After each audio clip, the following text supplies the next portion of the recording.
Ramai orang sebenarnya mereka ni nak bebas hutang tapi mereka tak tahu nak mula daripada mana. That's why salah satu cara yang paling berkesan adalah bila mana tuan-puan gunakan emas sebagai alat untuk bantu keuangan tuan-puan. Dengan disiplin dan ilmu yang betul, sebenarnya hutang tuan-puan boleh ditutup satu persatu hasil daripada tabungan emas. Ada 5 tip penting kalau tuan-puan nak tutup hutang dengan emas. Yang pertama, tuan-puan kena mula menabung melalui akaun emas Get Public Gold. Tuan-puan tahu tak, di akaun emas Get Public Gold, tuan-puan boleh simpan emas dengan bajet minimal RM100. Dan ini adalah cara yang paling mudah, murah dan juga patuh syariah, di mana setiap orang boleh miliki aset emas fizikal sendiri. Yang penting, tuan-puan kena mula dulu walaupun tuan-puan ada bajet kecil. Bajet kecil, menabung kecil. Bajet besar, menabung besar. Tak ada masalah. Yang kedua, lengkapkan diri tuan-puan dengan ilmu. Baca buku, contohnya macam buku Wang Emas dan juga buku Misi Bebas Hutang. Kedua buku ini sebenarnya akan bantu tuan-puan untuk faham asas simpanan emas, strategi untuk tambah gram dengan lebih konsisten, dan tuan-puan dapat tahu cara untuk urus keuangan supaya tak terperangkap semula dalam hutang. Ingat, emas tanpa ilmu tak bawa apa-apa makna tau tuan-puan.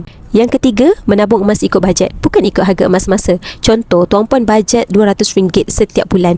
Berapa pun harga emas pada ketika itu, teruskan top up RM200 setiap bulan. Bagi tuan-puan yang mungkin ada bajet besar, contoh nak top up RM10,000, RM20,000 dan duit tersebut memang tak nak pakai untuk jangka masa yang terdekat ni, maka boleh alihkan kepada aset emas, tak ada masalah.